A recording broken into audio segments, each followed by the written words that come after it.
Cherry തുടക്കം കുറിച്ചിരിക്കുന്നു. ഇന്നിവിടെ കിടന്ന അവസാനം കുറിച്ചെന്നിരിക്കും. എന്ത് ചെയ്യും? വാലിന് തീ പിടിച്ച പോലൊരു അവസ്ഥയായിരുന്നു എനിക്ക്. പെട്ടെന്നാണ് ആ ചിന്ത വന്നത്. ഒരു തലയിണയും പുതപ്പും എടുത്ത് ഞാൻ തിരിഞ്ഞോടി തൊട്ടപ്പുറത്തുള്ള മുറിയിൽ കയറി വാതിലടച്ചു. അല്പനേരം കഴിഞ്ഞതേയുള്ളൂ. വാതിലിൽ മുട്ടുകെട്ടു. ഷൈമ, വാതിൽ തുറക്ക്.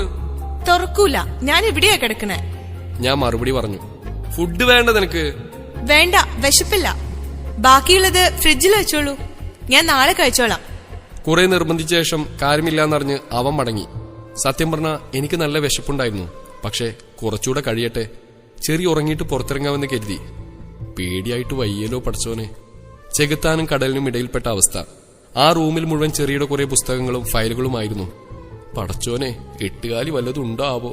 അത്രയും പേടിയുള്ളൊരു ജന്തു ഈ ലോകത്തിലില്ല, ചെറിയ ഒഴികെ. ചെറിയ ഉറങ്ങും വരെ പിടിച്ചു നിന്നേ പറ്റൂ. ഇനിയിപ്പോ എന്താ ചെയ്യാ? ഷെൽഫിൽ കുറെ ബുക്സ് കണ്ടു. വല്ല ബാലരമയോ കളിക്കുടുക്കയോ കിട്ടിയാൽ നന്നായിരുന്നു. ടൈം പോണത് അറിയേയില്ല. അങ്ങനെ ഞാൻ അവിടേക്കൊന്ന് സെർച്ച് ചെയ്ത് നോക്കുന്നതിനിടയിലാണ് ആ പുസ്തകം കാണുന്നത്. വല്ല ഡിക്ഷണറിയും ആവുമെന്ന് കരുതി. ഓ മൈ ഗോഡ്, അതൊരു ഡയറിയാണ്.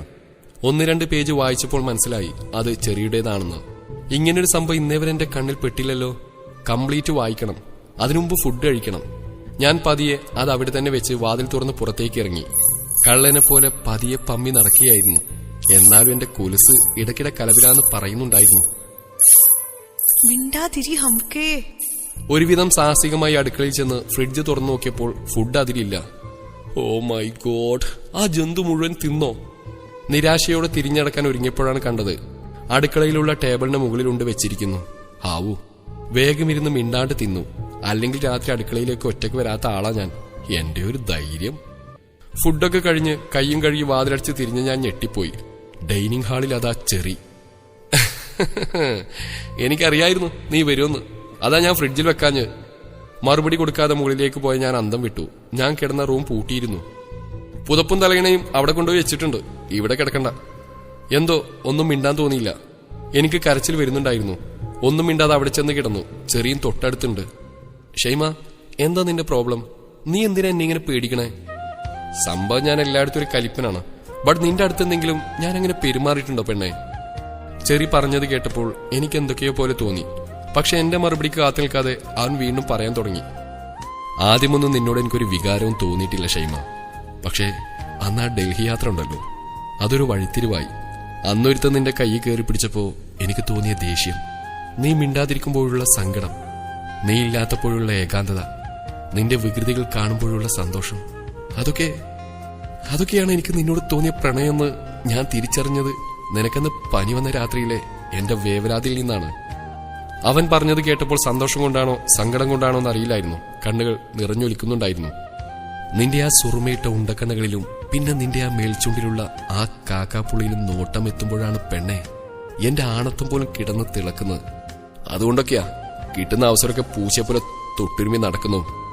ഇതും പറഞ്ഞവൻ തലയിലൂടെ പുതപ്പ് വലിച്ചിട്ട് തിരിഞ്ഞു കിടന്നപ്പോൾ ഞാൻ നിശബ്ദം കരയുകയായിരുന്നു. പിറ്റേന്ന് ഉപ്പയും ഉമ്മയും വന്നു. ചെറിയനോട് മിണ്ടുന്നില്ലായിരുന്നു. എന്തോ അകലം പാലിക്കുന്ന പോലെ.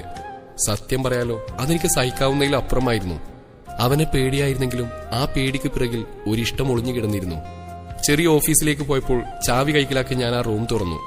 ഡയറി എടുത്ത് എന്റെ ബാഗിലിട്ടു. അന്ന് ഞാൻ എന്റെ വീട്ടിലേക്ക് പോകുന്നുണ്ടായിരുന്നു. ആ ഡയറി കൊണ്ട് ഞാൻ എന്റെ വീട്ടിൽ പോയി ഒറ്റയ്ക്കിരുന്ന് പതിയെ വായിക്കാൻ തുടങ്ങി. 2016 ജൂലൈ 4. ഇന്ന് വല്ലാത്തൊരു ദിവസമായിരുന്നു. രാവിലെ തന്നെ ബൈക്ക് പഞ്ചറായി. പ്രാഗിക്കൊണ്ടാണ് വീട്ടിൽ നിന്നിറങ്ങിയത്. ഇനി ബസ് തന്നെ ശരണം. സ്കൂളുള്ള ടൈമായതിനാൽ നല്ല തിരക്കുണ്ട്. സീറ്റുമില്ല. പുറകിൽ നിന്ന് തള്ളി ഞാൻ മുമ്പിലെത്തിയിരുന്നു. ഒരുവിധം കഷ്ടപ്പെട്ട് നിൽക്കുമ്പോഴാണ് ആ സ്റ്റോപ്പിൽ നിന്നൊരാൾ ബസ്സിൽ കയറിയത്. പർദ്ദയും ബുർക്കയും ഇട്ടൊരു പെൺകുട്ടി.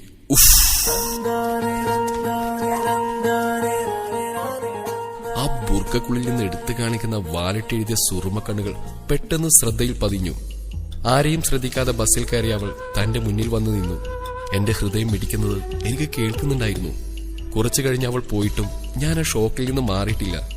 തേപ്പ് കിട്ടിയ ശേഷം പിന്നൊരു പെണ്ണിനോട് ഒരു പുല്ലും തോന്നിയിട്ടില്ല. പക്ഷേ ഇവൾ. ഇതൊക്കെ വായിച്ച ഷൈമ ആകെ ഷോക്കിലായിരുന്നു. തുടർന്ന് എന്താ സംഭവിച്ചെന്ന് അറിയണം.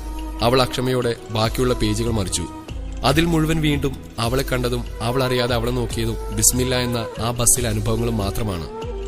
ബൈക്ക് ശരിയായിട്ടും ബസ്സിൽ തന്നെ വന്നതും കുറച്ച് ദിവസം കഴിഞ്ഞപ്പോൾ അവളെ കാണാതായതും അവളെക്കുറിച്ച് അതേ കോളേജിൽ പഠിക്കുന്ന ഒരു കുട്ടിയോട് അന്വേഷിച്ചതും പക്ഷേ ആ കുട്ടി ഒന്നും മിണ്ടാതെ പോയതും പിന്നീട് ഒരിക്കലും അവളെ കണ്ടുമുട്ടാഞ്ഞതും പറയാതെ പോയ നഷ്ടപ്രണയത്തിന്റെ ഓർമ്മകളും എഴുതി ആ ഡയറി അവസാനിച്ചിരിക്കുന്നു.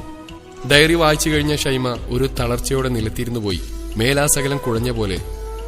അവൾ വേഗം തന്റെ ഫോണെടുത്ത് ഉറ്റ കൂട്ടുകാരി ജംഷി കോൾ ചെയ്തു.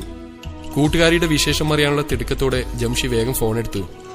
ഹലോ മുത്തേ, എന്താടി പറ, ജംഷി ചിരിച്ചുകൊണ്ട് ചോദിച്ചു. അപ്പുറത്ത് നിന്ന് മറുപടിയൊന്നുമില്ല. ജംഷിക്കൊരു പന്തികേട് തോന്നി. എന്താടി, എന്തു പറ്റി, അവൾ വേവലാതിയോടെ ചോദിച്ചു. അപ്പുറത്തു നിന്നും ഉറക്കിയൊരു പൊട്ടിക്കരച്ചിലാണ് ജംഷി കേട്ടത്.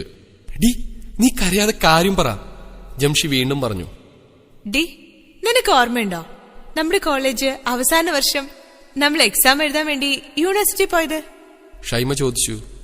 ഉണ്ടടി, അതിനിപ്പോ എന്താ പ്രോബ്ലം? അന്ന് നമ്മള് ചേളാരി റൂട്ടിലല്ലേ ഒരാഴ്ച പോയത്. നമ്മുടെ എക്സാം കഴിഞ്ഞ പിറ്റേന്ന് ബികോംകാർക്ക് അവസാന എക്സാം ആയിരുന്നു. അന്ന് എക്സാം കഴിഞ്ഞ് വന്ന ബിനിയില്ലേ, അവളൊരു കാര്യം നമ്മളോട് പറഞ്ഞിരുന്നില്ലേ, ഓർമ്മയുണ്ടോ? ആ, ഓർമ്മയുണ്ട്. ഈ ദിവസങ്ങളിലെല്ലാം നിന്നെ ഒരുത്തം ഫോളോ ചെയ്യുകയായിരുന്നെന്നും അവസാനം നിന്നെ കാണാതെ വന്നപ്പോ ഊമയാണെന്നറിയാതെ അവളോട് നിന്നെ പറ്റി ചോദിച്ചും അവളൊന്നും മിണ്ടാനാവാതെ പോകുന്നതും അതൊക്കെയല്ലേ? അതേടി, അതാരാണെന്നറിയോ? അതെന്റെ ചെറിയാടി. വാട്ട്? അതെങ്ങനെ? ജംഷി ആകെ അന്തം വിട്ടു. എനിക്ക് അവന്റെ ഓൾഡ് ഡയറി കിട്ടി. അതിലെല്ലാം ഉണ്ടടി. നമ്മള് പഠിച്ചത് ഒരു ഇസ്ലാമിക് കോളേജിലായതുകൊണ്ട് പർദ്ദ ആയിരുന്നില്ലേ വസ്ത്രം. അതുകൊണ്ട് അവൻ ഫേസ് കണ്ടിട്ടില്ല, പേര് പോലും അറിയില്ലായിരുന്നു. മാത്രല്ല, ഞങ്ങൾ ഇപ്പോഴും ടോം ആൻഡ് ജെറി കളിച്ചു നടക്കണോണ്ട് എന്റെ ഓൾഡ് പിക്ക് കാണിച്ചു കൊടുത്തിട്ടില്ല. ഹിസ്റ്ററി ഒന്നും അറിയില്ല. പക്ഷേ ഞാൻ അണിഞ്ഞിരുന്ന കുപ്പിവളകളുടെ നിറവും എന്റെ ഫേവറേറ്റ് പെർഫ്യൂമായ ബ്ലൂ ലേഡിയുടെ മണം വരെ അവന് ശ്രദ്ധിച്ചിരുന്നടി. ഷൈമ ആകെ ത്രില്ലിലായിരുന്നു. എനിക്ക് വയ്യ മോളെ, ബിനി കല്യാണം കഴിഞ്ഞു പോയ ശേഷം അവളുടെ ഒരു വിവരമില്ലല്ലോ. അല്ലെങ്കിൽ നിന്റെ വെഡിങ് പിക്ക് കണ്ടാൽ അവൾക്ക് ആകെ മനസ്സിലാകുമായിരുന്നേനെ. എനിവേ, ഇനി ജാട കാണിക്കാണ്ട് മോള് പോയി ജീവിച്ചു തുടങ്ങിക്കേ. All the best. Jamshi phone വെച്ചു. ഷൈമക്ക് ഷോക്ക് വിട്ടുമാറിയുന്നില്ല. നേരത്തെ അറിഞ്ഞിരുന്നേൽ ഈ 6 മാസക്കാലം അവൻ ഒരിക്കലും വേസ്റ്റ് ചെയ്യില്ലായിരുന്നു. ആത്മാർത്ഥ സ്നേഹമായ കൂട്ടുകാർ മാത്രമല്ല, ദൈവം കൂടെ നിൽക്കുമെന്ന് ഇപ്പൊ എനിക്ക് മനസ്സിലായി. തലേന്ന് ചെറിയ അവളോട് തുറന്നു പറഞ്ഞ വാക്കുകൾ അവളുടെ കാതിൽ മുഴങ്ങി. ഷൈമ എന്തോ തീരുമാനിച്ചുറപ്പിച്ചിരുന്നു. 2 ദിവസം കഴിഞ്ഞാൽ ചെറിയുടെ സ്നേഹിതന്റെ കല്യാണമാണ്. ചെറിയ അങ്ങോട്ട് തലേന്ന് തന്നെ പോകുമെന്ന് അവൾക്കറിയാമായിരുന്നു. ചെറിയില്ലാത്തപ്പോ പോണം, അതാണ് ആവശ്യം. അവൾ അതിനായി കാത്തിരുന്നു. അങ്ങനെ ആ ദിവസം വന്നു. കല്യാണത്തലേന്ന് രാത്രിയിൽ ഷൈമ ചെറിയ അറിയിക്കാതെ അവളുടെ ഉപ്പയെയും കൂട്ടി അവൾ അവന്റെ വീട്ടിൽ പോയി. പറയാതെ വന്നത് കണ്ട് ഉമ്മ അന്തം വിട്ടിരുന്നു. ചെറിയോട് പറയണ്ട, സർപ്രൈസ് ആയിക്കോട്ടെ എന്ന് ഉമ്മയോട് പറഞ്ഞിട്ട് അവൾ റൂമിലേക്ക് പോയി. ഒരു നിമിഷം ഒന്ന് ആലോചിച്ച് നിന്നിട്ട് അവൾ പതിയെ ഡയറി എടുത്തു. പ്രത്യേകം അടയാളം ഇട്ടുവെച്ച ആ പേജ് തുറന്നു. അവളെ ഞാൻ എന്റെ പെണ്ണാക്കി കൊണ്ടുവരുന്ന ആ രാത്രിയിൽ ഞാൻ എന്റെ റൂമിൽ തൂവെള്ള ബെഡ്ഷീറ്റ് വിരിക്കും. അതിൽ നിറയെ ചുവന്ന റോസാപ്പൂ വിതളുകൾ വിതറും. റൂമിൽ അവൾക്ക് ഇഷ്ടപ്പെട്ട ബ്ലൂ ലേഡിയുടെ സുഗന്ധമായിരിക്കും. എന്നിട്ട് അവളെ ചേർത്ത് പിടിച്ച് ലോകത്തിലെ ഏറ്റവും ഭാഗ്യവാൻ എന്ന അഹങ്കാരത്തോടെ ഞാൻ കിടന്നുറങ്ങും. ചെറിയുടെ ഡയറിയിലെ വാക്കുകളായിരുന്നത്.